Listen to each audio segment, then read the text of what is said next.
welcome back to my channel, and if you're new, then welcome.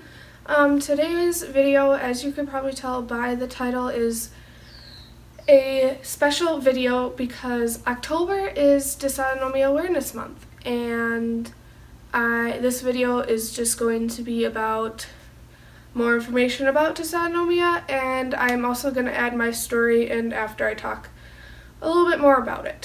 So first off, if you're new, if you haven't watched my first video explaining what dysautonomia is, I'll explain it just a little bit here. So basically it's an umbrella term that for many different syndromes or illnesses that affect your autonomic system. So a couple of them are POTS, sorry if I'm saying these wrong, neurocardiogenic syncope, and multiple system atrophy. So POTS I will explain a little bit more just because that's what I was diagnosed with. And POTS only affects 1 million to 3 million people in America, which, I mean, if you Google search POTS, postural orthostatic tachycardia syndrome, it will come up as a rare syndrome just because it takes so long to diagnose and it's hard to diagnose. Neurocardiogenic syncope is one of the most common forms of dysautonomia, and it affects tens of millions of Americans. The multiple system atrophy is the most fatal form of dysautonomia, and it occurs in people ages 40 and up. Right now, there's no current cure for dysautonomia, but there are treatments to help you cope with your symptoms.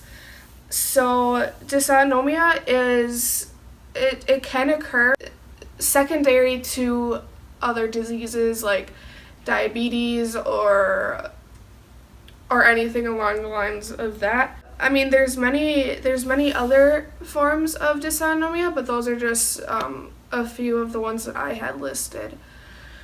So I'm going to go ahead and tell you my story.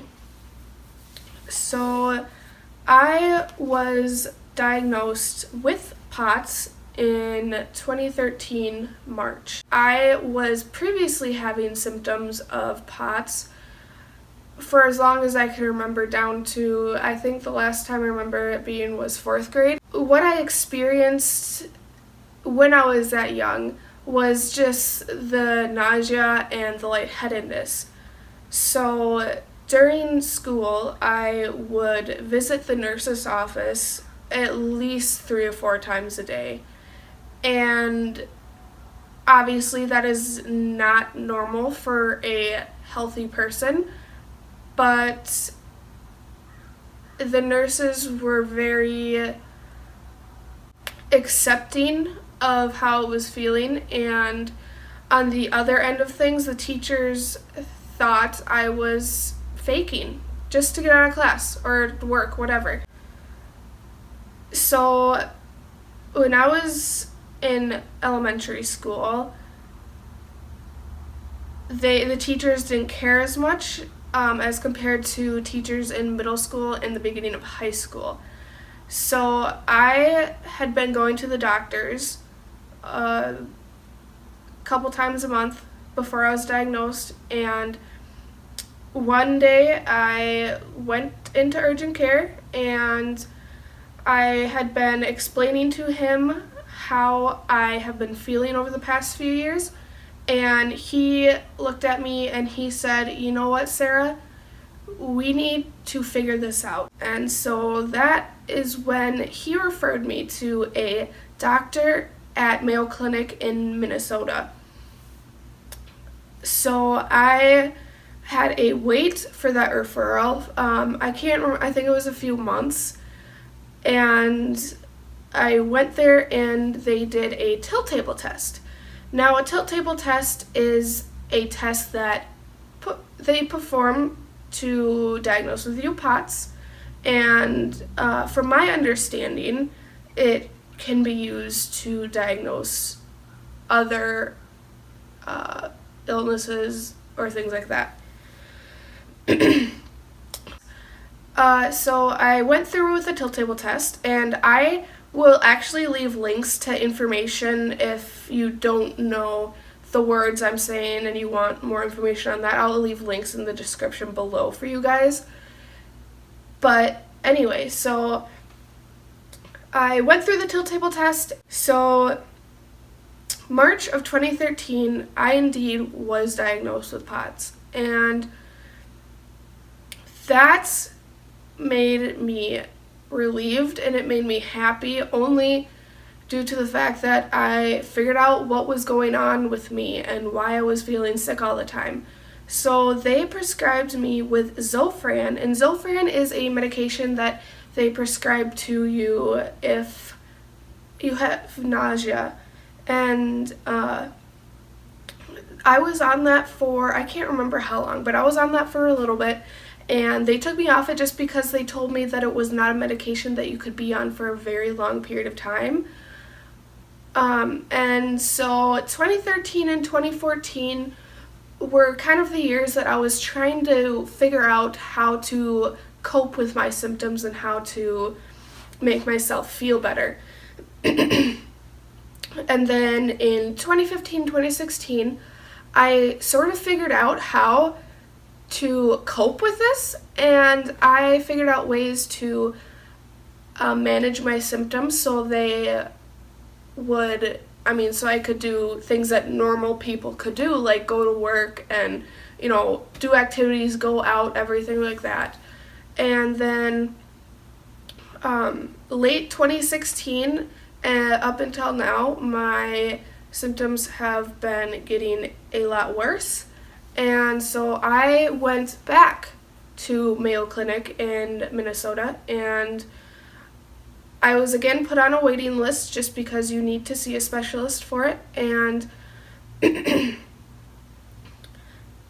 I went there the end of June to do 4 days worth of testing.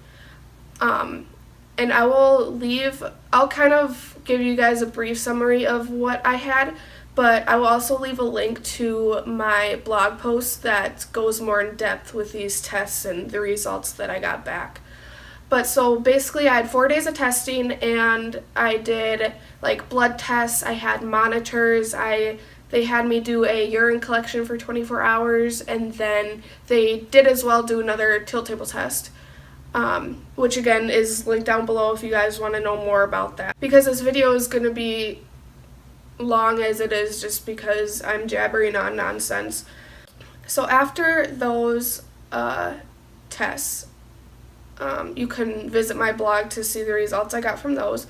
But I basically got all the information I wanted and needed at that point.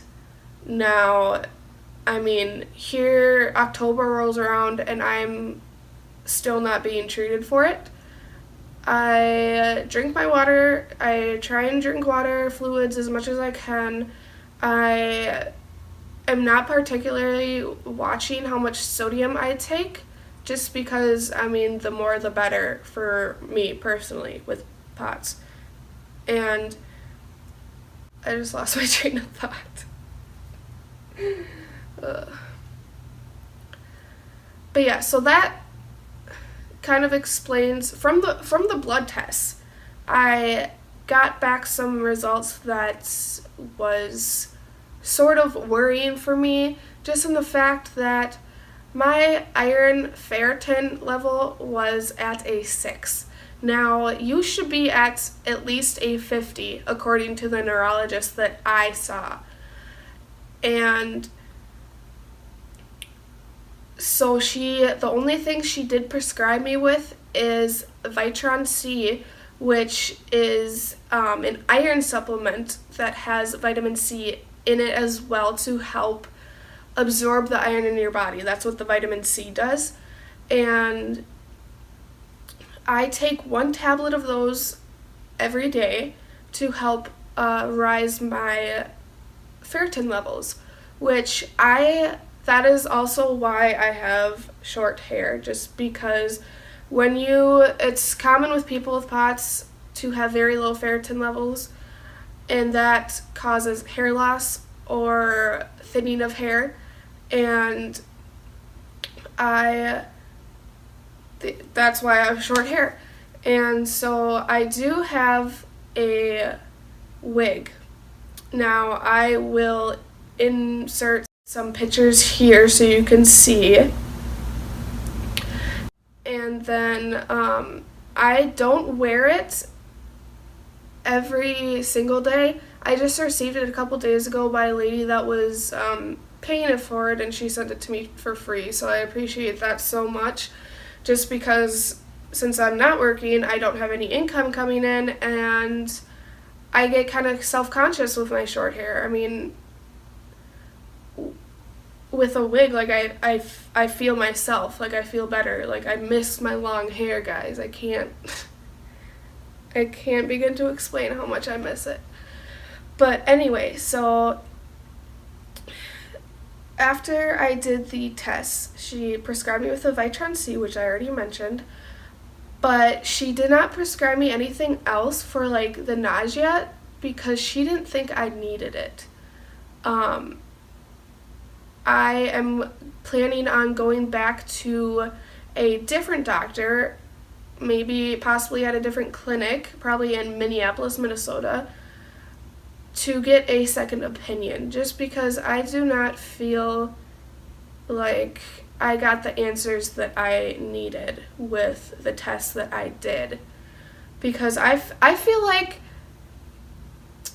and if you have POTS or if you have a chronic illness, I mean, chronic illnesses could be, depression, anxiety, things like that. Like, those are very hard, and I feel like depression and anxiety are so downplayed. They are so downplayed with the society today. I mean, those two things are not easy to cope with, especially if you have both.